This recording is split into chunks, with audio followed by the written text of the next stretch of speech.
नमस्कार। आज हम डिस्कस करेंगे एचपीएसएससी का प्रीवियस पेपर। जो एचपीएसएससी का प्रीवियस पेपर है इसका आज हम हिस्ट्री का सेक्शन डिस्कस करेंगे। पिछले कल हमने एचपीजीके का सेक्शन जो है वो डिस्कस किया था। ये आपके आने वाले देखिए, चाहे जूनियर ऑफिस असिस्टेंट का एग्जाम है चाहे कोई और एग्जाम है, वहाँ पर डेफिनेटली आपकी हेल्प करेगा। और देखिए जूनियर ऑफिस असिस्टेंट का जो 939 पोस्ट कोड है ना, वहाँ पर याद रखिएगा कि जीके जो है ना बहुत मायने रखती है, क्योंकि कंप्यूटर के क्वेश्चन जो है वो आप सारे के सारे ठीक नहीं कर सकते, वो सर्टेन लेवल तक ही ठीक कर सकते हैं, परंतु जीके जो है आप सारे भी ठीक कर सकते हैं। यहाँ पर जीके बहुत मायने रखती है। चलिए डिस्कस करते हैं 62 क्वेश्चन से। यहाँ पर पूछा गया है the Indus valley people worshipped, Sindhu घाटी के लोग जो है वो किस देवता को पूजते थे, या फिर सिंधु घाटी के लोग जो है पूजा करते थे। तो ये मदर गॉडेस को जो है, मातृ देवी को जो था वो पूजा करते थे। ऑप्शन ए जो है वो सही आंसर है। अब ये मदर गॉडेस को जो था वो पूजा करते थे। अब देखिए इंडस वैली की बात करें, इंडस वैली के बारे में और भी बहुत सारे इंपॉर्टेंट क्वेश्चंस बनते हैं। देखिए पहले तो हम उन क्वेश्चंस को रिवाइज करेंगे जो पहले भी एग्जाम में पूछे गए हैं, फिर हम कुछ एडिशनल नॉलेज भी लेंगे ताकि आपको हेल्प मिल सके। तो हड़प्पा की बात करें तो हड़प्पा देखो इंडस वैली साइट है, ये सिंधु सभ्यता है। तो इसकी खोज किसने की थी? इसकी खोज दयाराम साहनी ने की थी, 1921 में की थी। हड़प्पा कौन सी नदी के किनारे स्थित है? रावी नदी के किनारे स्थित है। मोहनजोदड़ो जो है वो सिंधु नदी के किनारे स्थित है, पाकिस्तान में ये पड़ता है। और हड़प्पा जो है ये भी पाकिस्तान में पड़ता है। 1922 में जो था वो इसकी खोज की गई थी। एक क्वेश्चन एग्जाम में पूछा जाता है कि ऐसी कौन सी इंडस वैली साइट है जिसका मतलब है ब्लैक कलर की बैंगल, यानी कि काले रंग की चूड़ी। देखो कालीबंगा साइट है, कालीबंगा साइट जो है वो राजस्थान में पड़ती है।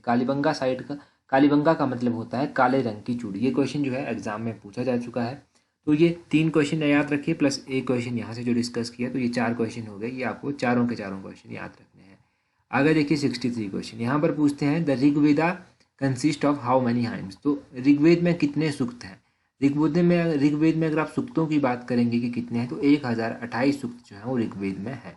1028 सूक्त यहाँ पर है। ऋग्वेद को जो है ना वो अलग अलग मंडलों में विभाजित किया गया है। क्वेश्चन पूछा जाता है कि गायत्री मंत्र जो है वो ऋग्वेद के कौन से मंडल में आता है? तो गायत्री मंत्र जो है वो ऋग्वेद के तीसरे मंडल में आता है। थर्ड मंडल में जो है वो गायत्री मंत्र आता है। तीसरा मंडल याद रखिएगा। ऋग्वेद से रिलेटेड जो ब्राह्मण है वो है ऐत्रेय ब्राह्मण, कौस्तिकी ब्राह्मण। इन ब्राह्मणों के नाम भी आप याद रखिए, ये भी पूछे जा सकते हैं। अगर बात करें उसी तरह की कौन सा वेद जो है वो गीतों से संबंधित है या फिर गायन से संबंधित है? सामवेद जो है वो संगीत से संबंधित है। सामवेद संगीत से संबंधित आ जाता है। अगर बात करें कि कौन सा वेद जो है वो औषधि से संबंधित है, औषधि मतलब मेडिसिन से संबंधित कौन सा वेद है, तो अथर्ववेद जो है वो याद रखना है। अथर्ववेदा जो है वो मेडिसिन से संबंधित है। तो यहाँ से भी 3-4 क्वेश्चन ध्यान रखिए। आगे 64 क्वेश्चन है। यहाँ पर पूछते हैं Gautam Buddha was brought up by. तो गौतम बुद्ध का जो पालन पोषण था ना वो किसने किया था? मोस्ट इंपॉर्टेंट क्वेश्चन कहूँगा मैं, मोस्ट इंपॉर्टेंट क्वेश्चन है। तो गौतम बुद्ध का पालन पोषण जो है वो महाप्रजापति के द्वारा किया गया था। ऑप्शन सी सही आंसर है। अब महाप्रजापति ने जो था वो गौतम बुद्ध का पालन पोषण किया था। इस तरह के क्वेश्चंस को ना हम अक्सर जो है वो इग्नोर कर देते हैं, और जब हम टॉपिक पढ़ते हैं ना तो इस तरह के क्वेश्चंस को छोड़ देते हैं जल्दी जल्दी में। तो इसको ध्यान रखिएगा कि महाप्रजापति ने इसका पालन पोषण किया था। और आप यहाँ से याद रखिए कि गौतम बुद्ध का जन्म कहाँ पर हुआ था? लुम्बिनी में इनका जन्म हुआ था। इनकी मृत्यु कहाँ पर हुई थी? तो इनकी मृत्यु कुशीनगर में हुई थी। तो एक जन्म इनका, एक मृत्यु इनकी, और इनका जो पालन पोषण था वो प्रजापति के द्वारा किया गया था। इनका बचपन का नाम सिद्धार्थ था। ये 4 क्वेश्चन तो हो गए गौतम बुद्ध के बारे में। और थोड़ा सा बुद्ध धर्म के बारे में जान लेते हैं। तो बुद्ध धर्म की 4 संगीतियाँ मैं आपको कई बार बताता हूँ। 4 संगीतियाँ। पहली संगीति सप्तपर्णी गुफा में हुई थी, द्वितीय संगीति वैशाली में हुई थी, तृतीय संगीति पाटलिपुत्र में हुई थी, चौथी संगीति जो था वो कुंडलवन में हुई थी। ध्यान रखिएगा, पहली संगीति जो था वो सप्तपर्णी, दूसरी संगीति जो था वो कहाँ पर हुई थी? वैशाली में हुई थी। तीसरी संगीति जो था वो पाटलिपुत्र में हुई थी। चौथी जो था वो कुंडलवन में हुई थी। अगला क्वेश्चन देखते हैं। अगले क्वेश्चन में पूछा गया है who among the following accepted Jainism. तो इनमें से किसने जो था वो जैन धर्म को स्वीकार किया था? अगर हम बात करें कि इनमें से किसने जो था वो जैन धर्म को स्वीकार किया था, जैन धर्म को स्वीकार किया गया था चंद्रगुप्त मौर्य के द्वारा। ऑप्शन सी जो है वो सही आंसर है। अब चंद्रगुप्त मौर्य ने क्या किया? जैन धर्म को जो था वो स्वीकार किया था। अब चंद्रगुप्त मौर्य के बारे में थोड़ा सा जानेंगे और जैन धर्म के बारे में थोड़ा सा जानेंगे।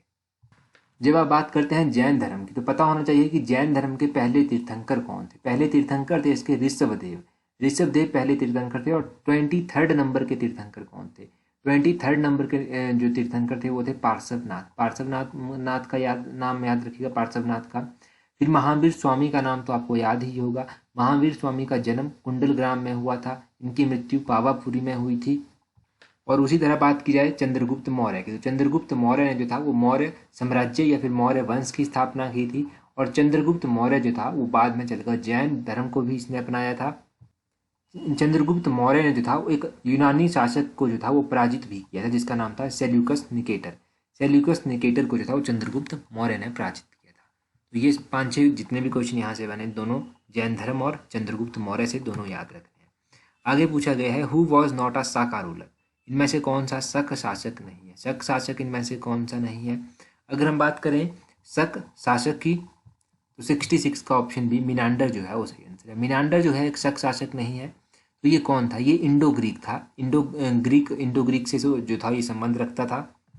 तो मिनांडर के बारे में क्वेश्चन पूछा गया है कि इंडो ग्रीक का जो था वो सबसे फेमस शासक कौन था। सबसे फेमस शासक कौन था इसका, मिनांडर था। यहाँ से बस यही याद रखिए। अगला क्वेश्चन देखते हैं। यहाँ पर पूछा गया है which was not a kingdom in ancient India, तो इनमें से कौन सा जो था वो एक साम्राज्य नहीं था, जो साम्राज्य नहीं था प्राचीन भारत में। क्वेश्चन नंबर 67 की बात करें तो हम्पी जो था वो कोई साम्राज्य नहीं था प्राचीन भारत में। तो ये तो हो गया कि हम्पी जो था वो कोई भी किंगडम नहीं था, कोई भी साम्राज्य नहीं था। अगर हम बाकी ऑप्शंस की बात करें तो कौशला एक महाजनपद भी है। कौशला महाजनपद की राजधानी कहाँ पर थी, इसकी राजधानी थी राजपुरा में। इसकी राजधानी जो था वो कहाँ पर थी, कौशल महाजनपद की श्रावस्ती में जो था वो इसकी राजधानी थी। वत्स महाजनपद की राजधानी कहाँ पर थी, कौशंबी में इसकी राजधानी थी। और अवंती महाजनपद की राजधानी उज्जैनी में थी। तो ये याद रखिए कि इनकी राजधानियाँ कहाँ कहाँ पर स्थित थी। और भी जैसे कि मगध महाजनपद हो गया, इसकी राजधानी कहाँ पर थी, राजगृह में इसकी राजधानी थी। गांधार महाजनपद हो गया, इसकी राजधानी तक्षशिला में थी। ये भी साथ में याद रखिए, ये भी एग्जाम में पूछे गए हैं। तो यहाँ से भी 4-5 कॉन्सेप्ट आपने याद रखने हैं। आगे 68 में पूछा गया है, देखो याद रखने का मतलब ये नहीं है कि आप अभी इनको रटने लग जाए। ये बहुत बार रिवाइज होंगे और जैसे जैसे रिवाइज होते रहेंगे ना आपको याद होते रहेंगे खुद ब खुद ही। तो रट्टा मारने की ज़रूरत नहीं है इनमें बस अगर आप रेगुलरली सुनेंगे ना 3-4 बार इन चीज़ों को, तो ऐसे ही आपके दिमाग में ये बैठ जाएंगे। 68 देखिए, यहाँ पर पूछा गया है in which region of India was the Firdausi order Sufism popular, Bharat के किस क्षेत्र में सूफीवाद का फिरदौसी सिलसिला लोकप्रिय था। भारत का अगर हम बात करें कि कौन सा क्षेत्र था जहाँ पर सूफीवाद का फिरदौसी सिलसिला जो था वो चला हुआ था, फेमस था, तो ये था बिहार क्षेत्र था ये। ऑप्शन डी जो है वो सही आंसर है। 68 का ऑप्शन डी सही आंसर होगा। देखो अगर सूफी की बात की जाए ना, सूफी शब्द जो है ना ये एक अरबी शब्द है। इसके दो मतलब होते हैं। एक मतलब होता है कि एक मतलब रिप्रेजेंट करता है कि जो ऊन के कपड़े पहनने वाले होते हैं ना उनके लिए रिप्रेजेंट करता है, ऊन के कपड़े पहनने वालों के लिए। और दूसरा रिप्रेजेंट करता है पवित्रता यानी कि शुद्धता को। तो इसका प्रतीक माना जाता है ये। अगर हम बात करें सूफी संप्रदाय के बारे में और भी, तो देखो इस्लाम धर्म में सूफी उसको कहते हैं ना जो सभी धर्मों से प्रेम करता हो। तो सूफीज़म को आप इस तरह से समझ सकते हैं। तो ये सब ध्यान रखना है। आगे पूछते हैं सातवाहना बिलोंग टू, तो सातवाहना जो था वो कौन से क्षेत्र से संबंधित थे। अगर सातवाहनों की बात करें ना, तो सातवाहन ध्यान होना चाहिए इनके बारे में आपको कि ये जो था वो आंध्रा रीजन से संबंध रखते थे। आंध्रा का जो रीजन था वहाँ से ये संबंध रखते थे। इनके बारे में और क्या जान सकते हैं। पहली बात कि सातवाहन जो वंश था इसकी स्थापना किसने की थी, तो सातवाहन वंश की स्थापना जो था वो सिमुक के द्वारा की गई थी। और ये देखो ये आंध्रा रीजन से संबंध रखते थे। सातवाहन वंश में जो था वो एक गौतमी पुत्र सतकर्णी भी हुआ करते थे, ये काफ़ी फेमस थे। तो इनका नाम भी आप याद रखिए। ये 2-3 क्वेश्चन यहाँ से बनते हैं तो इनको ध्यान रखिएगा। और अगला क्वेश्चन देखते हैं। यहाँ पर पूछते हैं Babur won the battle of Panipat mainly because of, तो बाबर ने जो था वो पानीपत का युद्ध जीता था। आपको पता है कि 3 पानीपत की लड़ाइयाँ हुई थी। पहली लड़ाई जो था वो बाबर के कार्यकाल के दौरान हुई थी, 1526 में ये हुई थी। और ये पूछते हैं कि किस कारण जो था वो बाबर ने जो था वो ये जो युद्ध था जो पानीपत का ये जीता था। तो इसकी बात करें तो बाबर ने जीता था क्योंकि उसकी जो सैन्य कौशल था उसके पास मिलिट्री के स्किल थे वो काफ़ी अच्छे थे। और एक उसके पास जो था वो तुगलमा सिस्टम भी था। तो इसका बी ऑप्शन भी सही होगा और इसका सी ऑप्शन भी सही आंसर होगा। यानी उसके पास जो मिलिट्री के स्किल्स थे वो भी काफ़ी अच्छे थे और तुगलमा पद्धति जो था उसकी, तुगलमा सिस्टम जो था उसका वो भी जो था वो काफ़ी फेमस था। उसने जो था उसे काफ़ी पावरफुल बना दिया था इस सिस्टम ने उसको। तो ये याद रखिए बाबर के बारे में ये दोनों ही ऑप्शन सही हैं। अगर बात की जाए मुगलों की, तो मुगलों की बात करें तो बाबर का नाम जो है वो सबसे पहले आता है।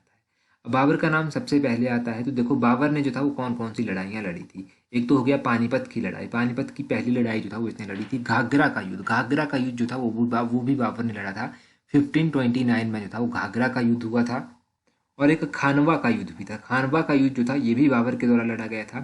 1527 में जो था ये युद्ध लड़ा गया था। तो 1527 में खानवा का युद्ध लड़ा गया था। पानीपत की दूसरी बैटल कब हुई थी? तो पानीपत की दूसरी बैटल की बात करें, पानीपत की दूसरी बैटल 1556 में हुई थी। ये 1556 में हुई दूसरी बैटल। पानीपत की तीसरी बैटल कब हुई थी? ये जो था 1761 में हुई थी। अगर बात करें बक्सर का युद्ध कब हुआ था? 1764 में हुआ था। प्लासी की लड़ाई कब हुई थी? प्लासी की लड़ाई जो था वो 1757 में हुई थी। हल्दी घाटी का युद्ध कब हुआ था? ये आप कमेंट करके बता दीजिए, जल्दी से बता दीजिए कि हल्दी घाटी का युद्ध जो था वो कब हुआ था। अगला क्वेश्चन देखिए, which Sikh guru laid foundation of the Amrit city of Amritsar? तो अमृतसर शहर जो है इसकी नींव जो है वो किस सिख गुरु के द्वारा रखी गई है? तो गुरु थे जिनका नाम था रामदास। गुरु रामदास ने जो था वो इस शहर की स्थापना रखी थी, नींव रखी थी या फिर स्थापना की थी। तो 71 का ऑप्शन बी सही आंसर है, गुरु रामदास। गुरु रामदास सही आंसर है। अब बात करें, सबसे पहले गुरु हैं गुरु नानक देव। तो गुरु नानक देव जो है ये गुरु नानक देव जो है सिख धर्म के पहले प्रवर्तक थे। अगर हम बात करें गुरु अर्जुन देव की, तो गुरु अर्जुन देव जो है इन्होंने गुरु ग्रंथ साहिब का संकलन भी किया था। अब हम बात करें गुरु गोविंद सिंह की, तो गुरु गोविंद सिंह ने जो था वो खालसा पंथ की स्थापना की थी, और गुरु गोविंद सिंह ने जो था ये अंतिम गुरु थे सिखों के। तो ये आप इन 4 गुरुओं के बारे में याद रखिए।